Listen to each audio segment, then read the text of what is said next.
നമ്മളിവിടെ ഡിസ്കസ് ചെയ്യുന്നത് CBSE 10th സ്റ്റാൻഡേർഡിലെ ഫസ്റ്റ് ചാപ്റ്ററായ റിയൽ നമ്പേഴ്സ് എന്ന് പറയുന്ന ചാപ്റ്ററിലെ നമ്മുടെ ഫസ്റ്റ് ടോപ്പിക്ക് നമ്മൾ പഠിച്ചിട്ടുണ്ടായിരുന്നു ഫണ്ടമെൻ്റൽ തിയറം ഓഫ് അരിത്തമെറ്റിക്. അതിന് താഴെ വരുന്ന 4 എക്സാമ്പിളുകളാണ് നമ്മൾ ഡിസ്കസ് ചെയ്യുന്നത്. അപ്പോൾ ഫണ്ടമെൻ്റൽ തിയറം ഓഫ് അരിത്തമെറ്റിക് എന്താണെന്നുള്ളത് നിങ്ങൾക്ക് അറിയാമല്ലേ? ഒന്നും കൂടി ഒന്ന് പറയാം. Every composite number can be expressed അല്ലെങ്കിൽ factorized as a product of primes, and this factorization is unique apart from the order in which the prime factors occur. അപ്പോൾ ഏതൊരു composite number, prime നമ്പറും കോമ്പോസിറ്റ് നമ്പർ എന്താണെന്നൊക്കെ പറഞ്ഞിട്ടുണ്ടായിരുന്നു അല്ലേ? അപ്പോൾ ഏതൊരു composite നമ്പറിനെയും നമുക്ക് പ്രൈം നമ്പറുകളുടെ പ്രൊഡക്റ്റായിട്ട് എക്സ്പ്രസ് ചെയ്യാനായിട്ട് സാധിക്കും. ആ ഫാക്ടറൈസേഷൻ എന്ന് പറയുന്നത് യൂണീക്കാണ്. ഒരു രീതി മാത്രമേ നമുക്ക് ഒരു നമ്പറിനെ എക്സ്പ്രസ് ചെയ്യാനായിട്ട് സാധിക്കുകയുള്ളൂ. ഓർഡർ വേണമെങ്കിൽ നമുക്ക് അങ്ങോട്ടോ ഇങ്ങോട്ടോ മാറ്റി എഴുതാമെന്ന് മാത്രം. അപ്പോൾ ഇതുമായി ബന്ധപ്പെട്ടിട്ടുള്ള എക്സാമ്പിൾസ് നമ്മൾ ടെക്സ്റ്റിൽ കൊടുത്തിട്ടുള്ള എക്സാമ്പിൾസ് ആണ് ആദ്യം നമ്മൾ ഡിസ്കസ് ചെയ്യുന്നത്. അതിൽ first example, consider the number 4n. 4n എന്ന് പറയുന്നത് ഒരു നമ്പറാണെന്ന് വിചാരിക്കുക. എന്ന് പറയുന്നത് ഒരു നാച്ചുറൽ നമ്പർ, നമ്മുടെ 1 2 3 4 എന്ന് പറയുന്ന ഒരു നാച്ചുറൽ നമ്പറാണ്. അപ്പോൾ ചിലപ്പോൾ അത് 4n ആവാം, അല്ലെങ്കിൽ 4 സ്ക്വയർ ആവാം, 4 ക്യൂബ് ആവാം, എന്നിന് ഏത് വാല്യൂ വേണമെങ്കിലും ആവാം. ഇനി നമ്മളോട് ചോദിച്ചിരിക്കുന്നത് check whether there is any value of n for which 4n ends with the digit 0. അതായത് എന്നിനെ ഏതെങ്കിലും ഒരു വാല്യൂ കൊടുക്കുന്ന സമയത്ത് 1 2 3 4 അല്ലെങ്കിൽ 10 50 100 അങ്ങനെ ഏതെങ്കിലും ഒരു വാല്യൂ കൊടുക്കുന്ന സമയത്ത് 4n, ഇപ്പോൾ എന്നിന് 1 കൊടുത്തു എന്ന് വിചാരിക്കുക. അപ്പോൾ എന്ത് വരും? 4n വരും, അതായത് 4. ഇനി എന്നിന് 2 ആണെങ്കിലോ അപ്പോൾ 4 സ്ക്വയർ, അപ്പോൾ 16 അല്ലേ? അങ്ങനെ പല പല നമ്പറുകൾ നമുക്ക് കിട്ടും. അപ്പോൾ ഏതെങ്കിലും ഒരു എന്നിന് നമ്മൾ ഏതെങ്കിലും വാല്യൂ കൊടുക്കുന്ന സമയത്ത് 4n and with the digit 0. ഇപ്പോൾ നമുക്കിവിടെ എന്നിന് 2 കൊടുത്തപ്പോൾ നമുക്കിവിടെ എന്താ കിട്ടിയത്? നമ്പർ 16 കിട്ടിയത് അല്ലേ? അതേപോലെ എന്നിന് 3 കൊടുക്കുമ്പോൾ നമുക്ക് 64 അങ്ങനെ വരും. അപ്പോൾ എന്നിന് ഏതെങ്കിലും വാല്യൂ കൊടുക്കുന്ന സമയത്ത് നമ്മുടെ ഈ നമ്പറിൻ്റെ ലാസ്റ്റ് ഡിജിറ്റ്സ് 0 ആവാനുള്ള എന്തെങ്കിലും ഓപ്ഷൻ ഉണ്ടോ, അങ്ങനെ വരുമോ എന്നാണ് നമ്മളോട് ചോദിച്ചിരിക്കുന്നത്. അത് ചെക്ക് ചെയ്യാനാണ് പറഞ്ഞിരിക്കുന്നത്.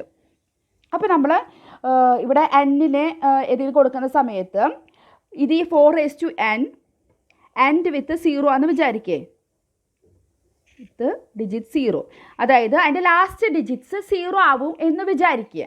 എന്നിന് ഏതെങ്കിലും എത്ര നാച്ചുറൽ നമ്പർ ഉണ്ടല്ലോ അതിൽ ഏതെങ്കിലും ഒന്ന് കൊടുക്കുന്ന സമയത്ത് അതിൻ്റെ ലാസ്റ്റ് ഡിജിറ്റ്സ് നമുക്ക് ആ നമ്പർ കിട്ടുമല്ലോ 4n. അപ്പോൾ നമുക്ക് അതിൻ്റെ ലാസ്റ്റ് ഡിജിറ്റ്സ് 0 വരുമെന്ന് വിചാരിക്കുക. 0 വന്നു കഴിഞ്ഞാൽ അതിൻ്റെ ഒരു പ്രത്യേകത എന്താണ്? 0 വന്നു കഴിഞ്ഞാൽ ദാറ്റ് ഈസ് ഡിവിസിബിൾ ബൈ 5. അതായത് ഇപ്പോൾ നമ്മളൊരു 120 എന്ന് പറയുന്ന നമ്പറാണെന്ന് വിചാരിക്കുക. എന്നിട്ട് ഞാൻ ഒരു നമ്പർ കൊടുത്തപ്പോൾ എനിക്ക് ഈ 4n എന്ന് പറയുന്ന ഒരു നമ്പർ 120 കിട്ടിയെന്ന് വിചാരിക്കുക. അപ്പോൾ അതിൻ്റെ ലാസ്റ്റ് ഡിജിറ്റ്സ് എന്താ? 0. 0യിൽ എൻഡ് ചെയ്യുന്ന നമ്പറുകളുടെ ഒരു പ്രത്യേകത നമ്മൾ എന്ത് പഠിച്ചിട്ടുണ്ട്? എല്ലാ നമ്പറുകളും 5 കൊണ്ട് നമുക്ക് ഈസി ആയിട്ട് ഡിവൈഡ് ചെയ്യാൻ പറ്റും അല്ലേ? 0യോ അല്ലെങ്കിൽ 5ഓ നമുക്ക് എൻഡ് പ്ലേസിൽ വന്നു കഴിഞ്ഞാൽ ആ നമ്പറിനെ നമുക്ക് 5 കൊണ്ട് ഡിവൈഡ് ചെയ്യാൻ പറ്റും. അപ്പോൾ അങ്ങനെ ഏതെങ്കിലും ഒരു എന്നിന് നമ്മൾ വാല്യൂ കൊടുക്കുന്ന സമയത്ത് 4n എന്ന് പറഞ്ഞ നമ്പറിൻ്റെ ലാസ്റ്റ് ഡിജിറ്റ്സ് 0 ആണെങ്കിൽ ദാറ്റ് ഈസ് ഡിവിസിബിൾ ബൈ 5 ആണ്. ഇനി നമുക്ക് അതിൻ്റെ അർത്ഥം എന്താണ്? ഡിവിസിബിൾ ബൈ 5 എന്ന് പറയുമ്പോൾ ഇതിൻ്റെ പ്രൈം ഫാക്ടറൈസേഷൻ നമ്മൾ എഴുതുമല്ലോ. 4n എന്ന് പറഞ്ഞിട്ട് നമ്മൾ 2 × 3 × എന്ന് പറഞ്ഞിട്ട് ഫാക്ടറൈസേഷൻ എഴുതുന്ന സമയത്ത് അതിൽ ആരുണ്ടാവും? അതിൽ 5 എന്ന് പറയുന്ന ഈ പ്രൈം നമ്പർ ഉണ്ടായിരിക്കും അല്ലേ? ആരുണ്ടായിരിക്കും? കാരണം അത് ഡിവിസിബിൾ ബൈ 5 ആണ് ആ നമ്പർ. ഇത് ഞാനൊരു എക്സാമ്പിൾ എഴുതിയതാണ്. അപ്പം ഡിവിസിബിൾ ബൈ 5 എന്ന് പറയുമ്പോൾ ആ ഒരു നമ്പറിൻ്റെ പ്രൈം ഫാക്ടറൈസേഷൻ നമ്മൾ എഴുതുന്ന സമയത്ത് ആര് വേണം? 5 വേണം. ഇത്രയും കാര്യങ്ങൾ മനസ്സിലായല്ലോ. പക്ഷേ ഇവിടെ തന്നിരിക്കുന്നത് എന്താണ്? 4n. 4 എന്ന് പറയുന്നത് എന്താണ്? 2 സ്ക്വയർ അല്ലേ? അപ്പോൾ 4 നമ്മൾ 2 സ്ക്വയർ എന്ന് എഴുതി, അതായത് 2 സ്ക്വയർ റേസ് ടു n. ഇതിനെങ്ങനെ എഴുതാം? 2 റേസ് ടു 2n അല്ലേ? 2n നമ്മൾ ഒരുമിച്ച് എഴുതി. അപ്പോൾ 2 റേസ് ടു 2n ആണ്. 2 റേസ് ടു 2n എന്ന് പറയുമ്പോൾ എന്താണ്? ഇതിൻ്റെ പ്രൈം 4n ആണ്, നമ്മളിപ്പോൾ 2 റേസ് ടു 2n എഴുതിയിരിക്കണം അല്ലേ? അപ്പോൾ ഇതിൻ്റെ ഫാക്ടറൈസേഷൻ നോക്കിയാൽ 2 റേസ് ടു 2n, എന്നിൻ്റെ വാല്യൂ കൊടുക്കുമ്പോൾ 2ൻ്റെ പവറുകളായിട്ടാണ് വരുന്നത്. അതായത് 2 സ്ക്വയർ, ഇപ്പോൾ എന്നിന് 1 കൊടുത്തു, അപ്പോൾ 2 സ്ക്വയർ, എന്നിന് 2 കൊടുക്കും, അപ്പോൾ 2 ഇവിടെ 2 × 2 4, അതായത് 2 റേസ് ടു 4, എന്നിന് 3 കൊടുക്കുമ്പോൾ 2 റേസ് ടു 6, 2 റേസ് ടു അങ്ങനെ പോയിക്കൊണ്ടിരിക്കൂലേ? അതായത് എല്ലാം അവിടെ നമ്പർ വരുന്നത് ആരാണ്?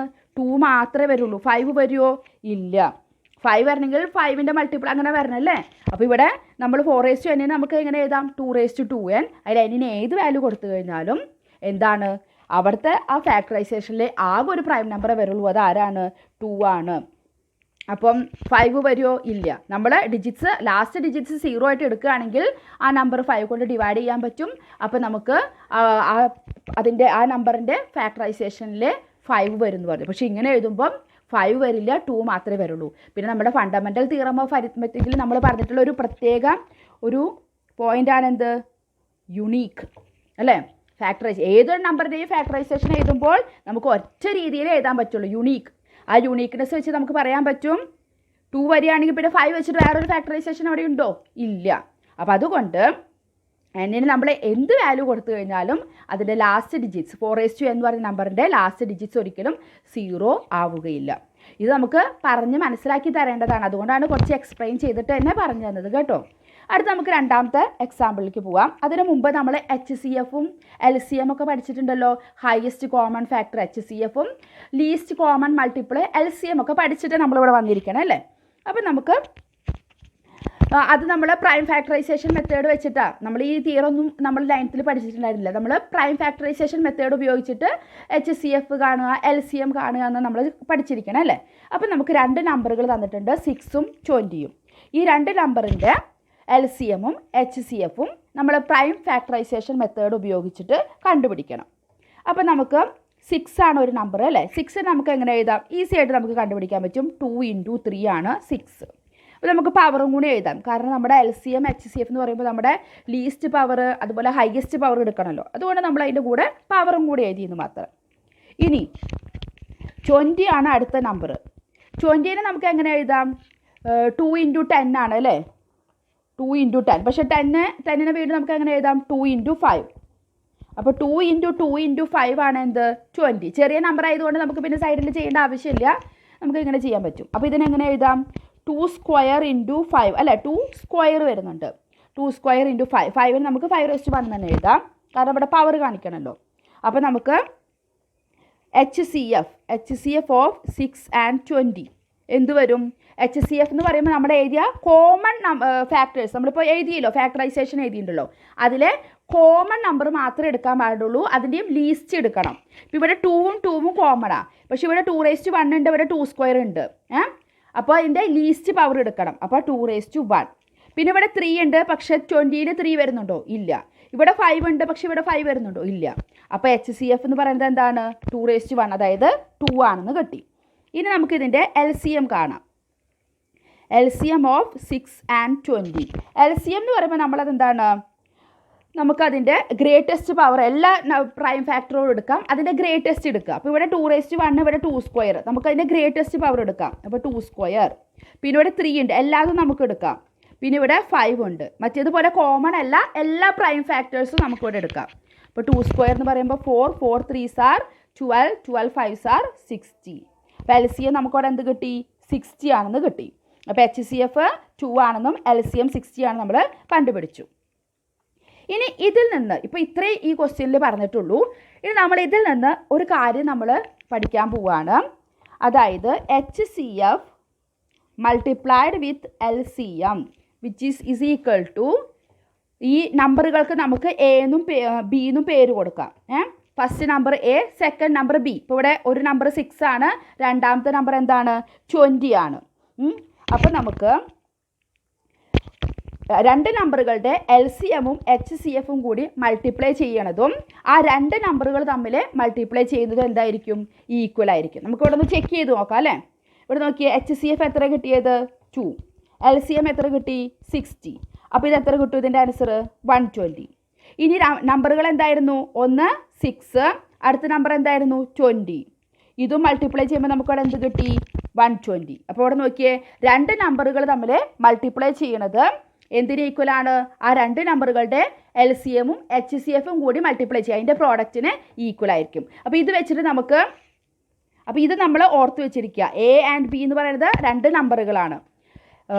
ഇപ്പോൾ ഇതിൽ നിന്ന് നമുക്ക് HCF കണ്ടുപിടിക്കണം എന്ന് പറഞ്ഞു കഴിഞ്ഞാൽ എന്ത് ചെയ്യാം, A multiplied with B divided by LCM ചെയ്യുക. 2 നമ്പറുകൾ മൾട്ടിപ്ലൈ ചെയ്തിട്ട് LCM കൊണ്ട് ഡിവൈഡ് ചെയ്ത് കഴിഞ്ഞാൽ നമുക്ക് HCF കിട്ടും. അതുപോലെ എയും ബിയും മൾട്ടിപ്ലൈ ചെയ്തിട്ട് HCF കൊണ്ടാണ് ഡിവൈഡ് ചെയ്യണമെങ്കിൽ നമുക്ക് LCM കിട്ടും. അപ്പോൾ അങ്ങനെയുള്ള ഒരു എക്സാമ്പിളും കൂടി നമുക്ക് ചെയ്യാം. അപ്പോൾ ഇത് നമ്മൾ ഓർത്ത് വെച്ചിരിക്കുക. ഇത് വെച്ചിട്ട് നമ്മൾ ചെയ്തിട്ടുള്ളൊരു ഫോർമുലയാണിത്.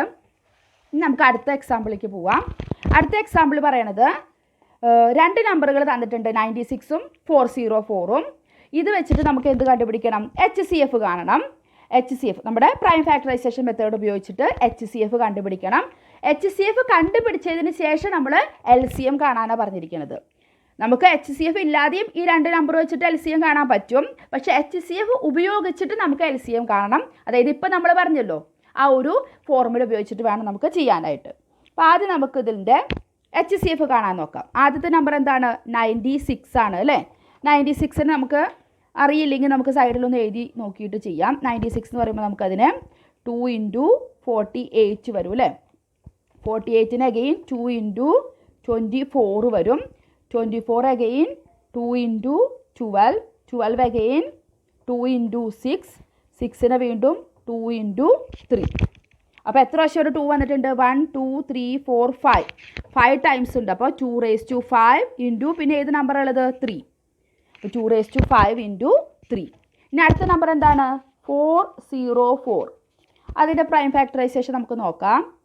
404 എന്ന് പറയുമ്പോൾ നമുക്ക് 2 × 202 അല്ലേ, 202. അതിന് വീണ്ടും 2 × 101. ഇനി 101 നമുക്ക് പ്രൈം നമ്പറാണ്, വേറൊരു രീതിയിലും പോവില്ല. അപ്പോൾ ഒരു 2 ടൈംസ് വന്നിട്ടുണ്ട്. അപ്പോൾ 2² ഇൻറ്റു 101. അപ്പോൾ 2 നമ്പറിൻ്റെയും പ്രൈം ഫാക്ടറൈസേഷൻ നമ്മൾ എഴുതി കഴിഞ്ഞു. ഇനി HCF അപ്പോൾ എന്താ വരിക? ഈ 2 നമ്പറുകളുടെ കോമൺ എന്താണ്? 2 ആണ് കോമൺ. അതിൽ ലീസ്റ്റ് പവർ എടുക്കണം. അപ്പോൾ ഇവിടെ 2².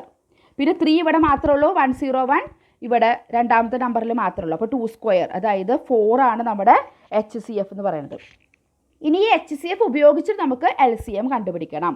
അപ്പോൾ എന്താ നമ്മൾ പഠിച്ചത്? എങ്ങനെയാണ്? തന്നിരിക്കുന്ന 2 നമ്പറുകൾ തമ്മിൽ മൾട്ടിപ്ലൈ ചെയ്യുക. അതിന് നമ്മൾ എന്ത് ചെയ്യണം? HCF കൊണ്ട് ഡിവൈഡ് ചെയ്യണം. അപ്പോൾ 96 multiplied with 404 divided by HCF. HCF എന്ന് പറയുന്നത് 4 ആണ്. അപ്പോൾ ആദ്യം നമുക്ക് ഫോർമുല എഴുതിയിട്ട് കൊടുക്കാം. അപ്പോൾ ഇത് നമ്മൾ ചെയ്യുമ്പോൾ എന്ത് വരും? 404ൽ 4 എന്ന് പറയുന്നത് 101 ടൈംസ്. ഇത് മൾട്ടിപ്ലൈ ചെയ്യുമ്പം 9696 എന്ന് വരും. അപ്പോൾ നമ്മുടെ LCM എന്ന് പറയുന്നത് എന്താണ്? 9696 ആണ്. ഇനി നമുക്ക് അപ്പോൾ ഇത് മനസ്സിലായല്ലോ നമ്മൾ ആ ഫോർമുല വെച്ച് ചെയ്യണത്. ഇതേപോലെ തന്നെ തിരിച്ച് HCFും ചെയ്യാം. 2 നമ്പർ മൾട്ടിപ്ലൈ ചെയ്ത് ഡിവൈഡഡ് ബൈ LCM ചെയ്ത് കഴിഞ്ഞാൽ നമുക്ക് LCM ചെയ്ത് കഴിഞ്ഞാൽ HCF കിട്ടും. ഇനി ലാസ്റ്റ് എക്സാമ്പിളിലേക്ക് പോവാം. Find the HCF and LCM of 6, 72 and 120. 3 നമ്പറുകൾ തന്നിട്ടുണ്ട്. അതിൻ്റെ LCMും HCFും കണ്ടുപിടിക്കണം നമ്മുടെ പ്രൈം ഫാക്ടറൈസേഷൻ മെത്തേഡ് ഉപയോഗിച്ചിട്ട്. 6 നമുക്കറിയാം 2 × 3. അതുപോലെ 72 എന്ന് പറയുമ്പം 2 × 36 വരും. 36നെ എങ്ങനെ എഴുതാം? 2 × 18. 18 എങ്ങനെ എഴുതാം? 2 × 9. 9നെ എങ്ങനെ എഴുതാം? 3 × 3. അറിയില്ലെങ്കിൽ നമ്മൾ സൈഡിൽ ചെയ്ത് നോക്കണം കേട്ടോ. അപ്പോൾ നമുക്കവിടെ എന്ത് കിട്ടി? 2³ വരുന്നുണ്ട്, 3² വരുന്നുണ്ട്. ഇനി അടുത്തത് എന്താണ്? 120. 120 നമുക്ക് എങ്ങനെ ചെയ്യാം? 2 × 60 അല്ലേ. 2 × 60. 60നെ എങ്ങനെ എഴുതാം? 2 × 30. 30നെ എങ്ങനെ എഴുതാം? 2 × 15. 15 അല്ല 2 × 15 എഴുതണ്ടല്ലോ. 15 എങ്ങനെ എഴുതാം? 3 × 5. അപ്പോൾ അവിടെ എന്ത് കിട്ടി? 2³ വരുന്നുണ്ട്, 3 × 5. അപ്പോൾ 3 എണ്ണത്തിൻ്റെയും പ്രൈം ഫാക്ടറൈസേഷൻ നമ്മൾ എഴുതി. ഇനി നമ്മളിതിൻ്റെ HCF കാണുകയാണ്. HCF of 6, 72, 120 is equal to common ആയിട്ടുള്ളത് അതിലും ലീസ്റ്റ് പവർ എടുക്കണം. ഇവിടെ 2³ ഉണ്ട്, പക്ഷേ ഇവിടെ 2⁻1 ഉള്ളൂ. അപ്പോൾ നമ്മൾ 2⁻1 എടുത്തു.